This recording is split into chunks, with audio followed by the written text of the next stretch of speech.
Hi, everyone. Welcome to episode 1 of our Game Sensed interview series. Every week, we'll be bringing on the top minds in hockey development to hear their thoughts on all things hockey. Just as a note, our content for Game Sense will be broken down into 2 different series. The first series will involve us giving an inside look as to how the best minds think about player identification and development. And the second type of content we produce will include video breakdown of what makes certain players so great. You can find more about GameSensed at gamesense.com. That's GAMESENSED.com, or on social media by searching My Game Sensed. In our first episode, Drew interviews Rick Knickle. Rick is a former NHL goalie and a professional scout for the Nashville Predators, Phoenix Coyotes, and Columbus Blue Jackets. We go deep on how he evaluates young talent and his experience in finding and developing and drafting players like Shea Jordan Tutu for NHL organizations. And with that, I want to introduce you guys to Rick Knickle. Really appreciate you taking the time here to give us a bit of a inside look on an NHL scout's process and thinking. I just wanted to first get into how you transition from finishing your pro hockey career to becoming an NHL scout. Well, the biggest thing for me was I played a long time, 17 years pro, and I had to think of when I'm back to playing or thinking when I was playing junior, what was going through my mind, what was going on when you're 17 to 20 years old. And that was the biggest thing for me. But I had the luxury of also playing, in the minor leagues with some junior guys that just came out of junior, Ray Whitney, some other junior age guys that went on to be first round draft picks, Peter Sikora and guys like that. So it gave me a little bit of guidance and gauge on where kids were at that age, because I really wasn't watching a lot of junior hockey, obviously, when I'm playing pro.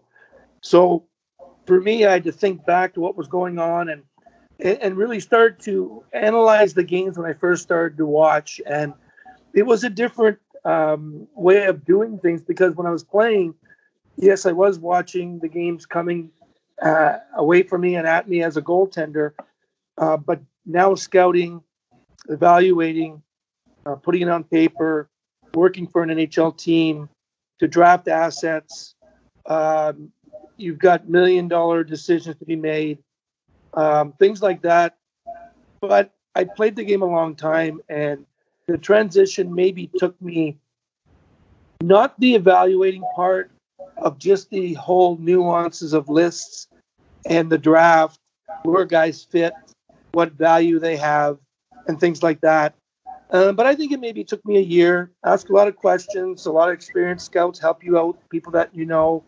And for me, I think you get a couple of good confidence builders that you identified something in a player and you drafted him. That gives you confidence as a scout.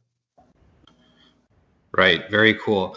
So when you're going to watch a player that you're potentially going to draft, what are the main things you're looking for overall, and then more specifically zoning into forwards, defensemen, and goalies?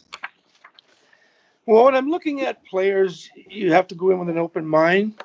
Many players on a team, many guys fit into a different role. Many guys develop at different stages in their career, especially at this age. So once you get into scouting and you start to get some experience, these are things that you really rely on. And for me, when I went in, I believe I knew the game very well. I was brought up that way. It was a hockey family. Brothers, dad coached, had level 5 of coaching. So learned a lot at a young age. And being a goalie, I have to analyze the game and have to figure out what's going on coming at me. So I think when I was scouting, first things I looked at was they have to have hockey sense. If you don't have hockey sense, it's very hard to go up in levels, to develop, to grasp concepts, to be able to think on your feet, as we say, but on your feet on the ice, on your skates, making quick decisions, because the game is very fast. So when I would look at guys, I would break it down, but it was mainly 4 things. What I looked at: hockey sense, competitiveness has to be there. You could have all the ability in the world, but if you don't compete, it's going to be wasted. But also, too, you can't just have a guy that runs around and competes hard and has no hockey sense and no skill set. You have to have ability. But the levels of ability that I put them in categories is up to me. If I see that they have possible top-line ability and I can see that they're playing a lot, they're playing power play, I obviously have to trust the coaches are knowing which are their best players and they play them more. But I have to find diamonds in the rough as well as a scout when I'm watching. But I think the main thing is when I'm watching players, I need to see the hockey sense. So to break it down for goalies, defensemen, and forwards, let's look at goalies first, which is my category and my expertise, so to speak. But I know the difficulty of the position. It took me 13 years before I played my first NHL game, but drafted at 18. And it's unusual, but I know that there's not a lot of goalies that have long-term success that step right in and play. The Carey Prices and guys like that are very rare. The Fleuries, but goaltenders take longer time to develop. And coaches, organizations kind of know this. But when I look at it, it's the same thing. I need to see a goalie that has hockey sense, that he reads the play, has good movement. Sometimes moving less is better. I like to see a presence, aggressiveness, and control in the net, patience, athletic ability. But at the end of the day, if he is a winner and he finds a way to win, like I said before, there's many different types of players on a team. Same thing for goalies. If someone keeps showing me time after time after time that they are good and they win, I have to look at face value. It's showing me that that's what it is. Like I said, there's many different sides of goalies. The way it is now, goaltenders, they're looking at more big goalies now. The game's changed for goalies. It's more cross-crease stuff, a lot more screens. There's a lot more fast action coming at them, more so than there ever has been. But I think for me as a scout, I was an average to above average size goalie when I played in junior. But I believe that if you're a good goalie, you're a good goalie. I don't care. I've liked big goalies. I've liked smaller goalies. I've not liked big goalies, and I've not liked small goalies. So it's if you're a goalie and you played the position a long time like I had, does that give me an advantage? I would hope so. But I've seen other guys that I've talked to, other scouts that do have a good grasp on what they're trying to watch. Obviously, smoothness, flow, just the presence for me and seeing the control that they have when the pucks are shot at them, what they're doing. That tells me that's hockey sense.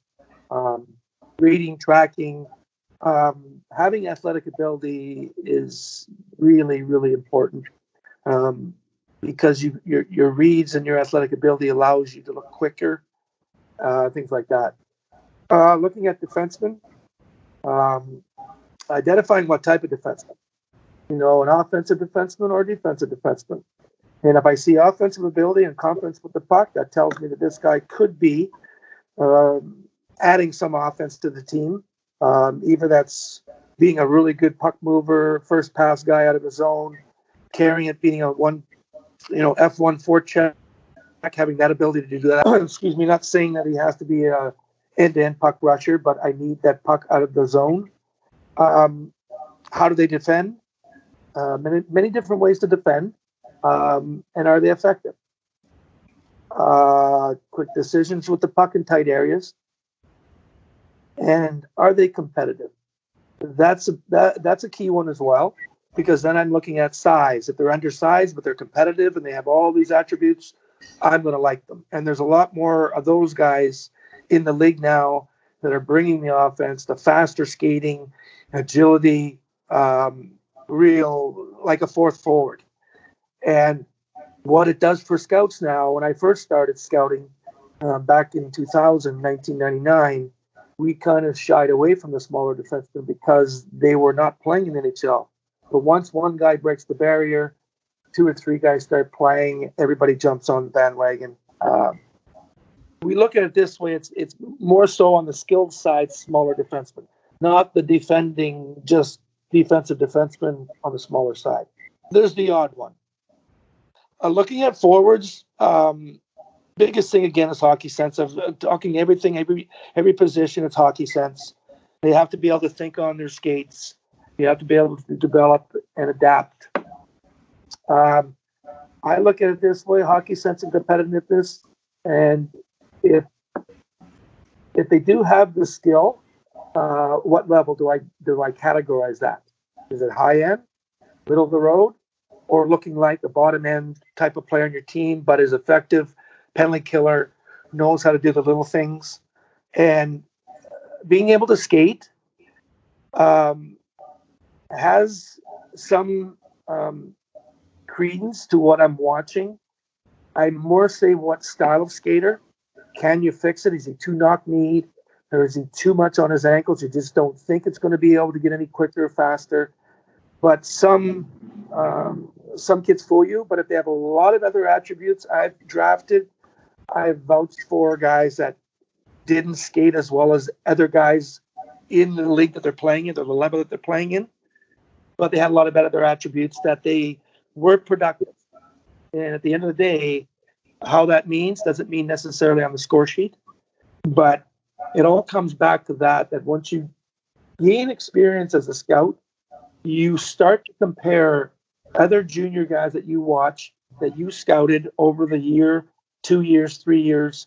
It really helps you get to your end decision or gut decision quicker, because there's a lot of players you have to watch, and you have to decipher which ones you actually like and would want to draft. For sure. So, yeah, that's pretty cool to hear, and very interesting from, an NHL scout's perspective. So just to get into a specific example, when you were with the Predators, you were highly involved in drafting Shea Weber. So how did that kind of process look from beginning up until the draft? Well, I believe it was my third year scouting, so it was kind of getting comfortable, and we had a lot of draft picks that year. It was in Nashville, and we really prepared our drafts from year before. We would trade picks to that year and kind of sacrifice 1 year maybe to get to that year, so we get a lot of picks in front of our home fans. So watching in the Western Hockey League, which was my area to cover, I crossed over and saw all the other teams, all the other players in all the other leagues, in Europe included, went to all the tournaments. So I had a lot of comparables to other leagues. And this is what it was all about, because we all get together at the end of the day. We've had meetings over the years, maybe 2 or 3 times, all the scouts together who have their own areas, and we put our list together, and who's better than who, and we want to get the best players we possibly can. The Shea Weber one, when you're scouting, and I was in the business of playing a long time, I got to know a lot of people, agents that represent players. And a good friend of mine told me about Shea Weber and said he represented him. And I said, well, I haven't seen him play yet at that time at the start of the season. And the first time I saw him play, he played behind 3 first-round draft picks the year before. And so he was probably their third pairing guy. He never played in the league as a 16-year-old. So he never played it as an underage. So nobody saw him play just to get a little snippet of what, small sample size of what he could be in his draft year the following year. So it was just unfortunate, but obviously the timing of a scout seeing a guy at a certain time he gets to play, it's just luck of the draw sometimes. You have to, doing your scheduling, you have to make sure you're seeing guys enough times to get a good, complete, overall satisfying to yourself opinion and analysis of the player. Because you have a lot of players to watch. But there's only certain players you do like. And that's what it's all about. Your gut instincts and what you're telling you is that this guy could be projected to be this guy in the NHL, or a guy that just got drafted in the NHL. He played junior, and now he's playing with or playing against Shea Weber. So these are things and tools you need to use. So when I saw Shea for the first time, didn't play too much. I saw what I saw. You could see what I do is I profile the player right away. That is a guarantee that I do on every player. And that's what I forgot to mention with the goalies, defensemen, and forwards. When I do that, right away I profile what are they? What type of player? What type of goalie? What type of, what is their game? That might not change much. It will improve in certain areas, allows him to be able to do certain things. So Shea was obviously a 6'3" right-hand shot defenseman. Never saw the big shot that he has now. That evolved, that developed, like some guys do. At that time, he was not put into that scenario. He was a fourth guy. He never played power play. They had Mazzaros, who played in Ottawa. They had Josh Georges. They had, I believe, Luke Shen. So these are all first-round draft picks. And so Shea had to bide his time. Second time I saw Shea, I saw a good skating defenseman to begin with, a guy that was basic, didn't do too much, didn't really go out of his way to hit anybody, to do anything like that, because I understood, if I understood the game and watched and say, he's just trying not to take penalties, he's trying not to make mistakes because he doesn't play much. Okay, so we're waiting for the next game. So I wait and I watch him again a month later, 3 weeks later. And at this time, I believe one defenseman was hurt. I think this was World Junior time. So Shea got bumped up a 2 spots. So now he's playing more. I saw him play more. And it was a game in Portland. So now I'm looking for things. I'm looking for, is he a physical defenseman at that size? Does he get pushed around? Has a presence to him if he plays the game with minutes? Does he handle pucks decently enough? Does he make a first pass? What is his game? And I saw enough of that that I started to like him. He could move. He was agile for a big guy. He was free on his skates. The last thing I wanted to see, I didn't see a real physical presence. A player hit him down in the end zone and knocked him down. It was kind of a cheap shot. He skated up, chased the guy up the ice, grabbed him, and fought him. So I knew that he would be a physical presence, but not necessarily a tough guy. But he could bring that if he needed to be. And all the other scouts came in and saw it. My boss came in to see him. We all were on kind of the same page. Once we like a guy, it's now, where do we put him on our list? Where do we draft him? We had 4 second-round picks that year. Do we think that other players are going to be drafted behind him, ahead of him? Where would other teams think in your mind that they would put him on their list, that we would have to take him ahead of those teams? So we had the luxury of 4 second-round picks, which meant that would be a good spot in my mind. I would take that chance, even though it was still a little bit of the unknown, but I think we saw enough that we thought this guy is evolving and developing. And that's what scouting is all about, and seeing that potential and projection. And we ended up putting him on our list. We wanted to put him higher on one of our projected lists, but we had another guy that we liked. We thought we would like to get both of the guys, and that's what we ended up getting, both of them. Because I think if we put Shea higher on our list, we would have got Shea with pick 36 and maybe lost the guy at 48. So that was really a guy that, for me, evolved way more than I thought he would ever be. I thought he would be a second-pairing defenseman, real solid, stay at home, move the puck, okay, have a presence physically, but I never saw any of that puck shooting, power play, 20-goal score in the National Hockey League projection. I don't think a lot of people did. Obviously, they let him go till 48, and that's where we took him. Right. So another interesting one with Nashville was Jordan Tutu.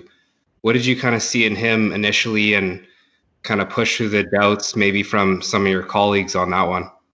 Yeah, that's a good way to put it, too, because, he's a really interesting case. Shea was a little bit of an interesting case because he never played in Major Junior at 16. He played at home and played Junior B. Kind of followed the same path, or Cody Franson followed the same path as him, and I ended up drafting both of them. Jordan Tutu was an interesting case because I actually met him. I played in Brandon back in the late 70s, and my brother-in-law at the time was the owner, coach, ran the whole franchise there, and I would help him out with the rookie camp and coaching an inter-squad game with just the 14 and 15-year-olds. And Jordan happened to be on my team, so I'm a scout with Nashville, so these guys are kids that I might want to see 2 years down the road. So I'm keeping them in my memory bank and writing a few names down here and there. And so I'm watching Jordan warm up, and he just looks faster. He looks stronger. He looks bigger, more polished looking than the 14-year-olds out there. He just looked stronger and bigger. And when I got to talk to him a little bit, he came across as he's not afraid of anybody, would fight anybody, fought in the game, came back, fought the guy again. Just had that old school mentality that I think he could play in any era, and really, I really liked the way he played. But I had to figure out, hockey sense and all these things that I have to see how that develops and it evolves. So he ended up playing as a 15-year-old playing in the Manitoba Junior League and had 200 penalty minutes. So he fought all the 19-year-olds, 18-year-olds. He was a kid that's from the Inuit up in north of Canada. So he really didn't start playing organized hockey until he was 11. Played on the lakes with his uncles, and that's where he got his toughness. His abuse and not abuse, his ability to take physical stuff from older kids or relatives, and his eating habits up there. Eating the raw seal and the protein that he would get. You would touch his shoulders when he was a 14, 15-year-old. It was really solid built kid. So, these things I was putting down in my memory bank I had firsthand knowledge of. And so when he came to play in the Western Hockey League at 16, I saw the disruptive game that he brought, even at 16. But that was not enough for me, and I needed to go beyond that, obviously, because he has to be able to play. And so I interviewed him, talked to him, and I asked him, how he was in school, his grades, and he told me he was a 90% student, and he told me right to me, he says, I will catch up to every other kid. I will bypass them. And I said, why do you think that? He says, I know the game. I'm very savvy. I'm smart. I understand things, and I fear nobody. And when he said that to me, it hit home with me because of his size. He's going to be a 5'10", 5'9.5", 200-pound guy at the end of the day, which is what I thought he would be. He was about 180 at that time, 175. But he could skate.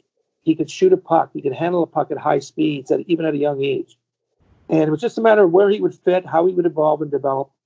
And I was so excited, one of the most excited I've ever been about drafting a player and watching him through the year, in his draft year, because I can imagine a lot of teams would just bypass him, would just think that he doesn't have the background experience, knowledge of the game, just a guy that runs around, just a fighter type. That's old school. That doesn't happen anymore. He reminded me of some players, old school guys that were really effective and did both. Mike Keane played for Montreal, Winnipeg Jets. Trying to think, DeMaio. But actually, Jordan was probably even better skilled-wise. And I saw that in junior. And when I went to the meetings and tried to state my case against my colleagues, I didn't have a lot of support. But I had a lot of confidence from my general manager and my boss, because I had a lot of draft picks that turned out, that they trusted me and believed in me and drafted them, and it turned out to be what I had told them they would be. And Jordan, I never sugarcoated it, but at the time, what I think was the biggest thing, the turning point was, I told everybody at the meetings that Jordan the next year would play in the World Junior team, probably would score 35 goals in the Western Hockey League. And I didn't get a lot of support on believing that would happen. But it did happen. He did do that. He was leading the Western Hockey League in scoring at World Juniors when he went away. He terrorized that tournament. He was a big influence on Canada, why he enabled his team to play the way they were capable of playing. And that's what I liked about him. He was a hockey sense guy. I went through my checklist. He was productive. He competed like he would fear nobody. He would bring everybody along on the ride to win. And he ended up just retiring, having a 12-year career. But that was one of the most proud ones that I had, because maybe, I got him in the third round, and I had to wheel and deal to make trades with Philadelphia and the general manager. And that was the real exciting part of it in the meetings, where I got taken aside and more or less asked, what do we need to do on our list to think of where we could probably get him. And we ended up trading to get him the first pick of the second day of the draft in the third round. So we knew nobody else could get him. So anyway, there are a few like that, but Jordan's the one, because it was really quite a story where he came from and where he made it to. And also having some off-ice issues that he went through, but having this mental toughness that Jordan had and the character he had. People liked him, coaches liked him, and that's a big part of a player, being that. Yeah, I certainly looked up to Tutu growing up. He had such grit and at the same time had a ton of skill. Yeah. It was surprising to a lot of people, I believe, but for me it wasn't. I maybe had a little bit of a secondhand knowledge, but it was interesting. There was only one other guy that would probably stick his neck out that knew him well, like I did. This guy was the head scout for the Brandon Wheat Kings, who drafted him out of St. Albert, a tournament that he came down and played when he was 13. Jordan came down and played, left home at 13 or 14, played in a tournament. And this guy was also a part-time scout for the Anaheim Ducks. So if I never maneuvered my pick in that third round to move up 13 spots, Anaheim had 2 picks there. And he was the only other guy that I thought would probably step up and do it, because I confronted him before it would happen. And he thought, I might, and I knew that, he's playing the game, but I don't think a lot of people really knew enough about Jordan. For sure. Yeah, so awesome, Rick. Can't thank you enough for doing this. It's, super interesting to understand what an NHL scout is, really looking for in a player. And growing up, I certainly wish I had some of this information kind of moving up through different levels. Yeah, I think what it all boils down to when scouts are watching is the development of each player is different. It evolves at a different rate, at a different pace. When you're scouting, see what it is. Don't make the player into something he's not. Take it for face value. If it's a top-end third-line guy, I've drafted those guys. I like those guys. Those guys, I drafted Jordan Martinook from the Vancouver Giants. I've drafted a few guys from my backyard. Well, because I've probably seen them more than all the other players, which is natural for scouts that have guys in their backyard. But it's interesting. I've drafted many types of players. I've drafted many guys, different rounds, different value, different development stages. They've gone through the draft once, and then they went through again. I see the improvement, and now I had questions before. Well, I don't have them anymore. I'll stick my neck out and look to draft them. And that's what scouting is all about: is having analysis and opinion and evaluation, sticking to it, seeing to what you're seeing, and there's a lot of things that people don't understand, but it's really interesting business. And I've been doing it all my life, being a goalie since I was 9. I've been evaluating and analyzing my brothers, let alone all the other kids I had to play against. Awesome, great information. Can't thank you enough. Okay, thanks, Andrew. That was awesome. And we really loved how we went about going so deep into those different positions and what people are looking for. If you enjoyed what you heard, please like our video and click the subscribe button below. Rick will continue to work with us on future episodes, on both this interview series as well as player breakdowns. And again, you can find out more about GameSensed at GameSensed.com. That's GameSensed.com. Thanks again, and we'll see you soon.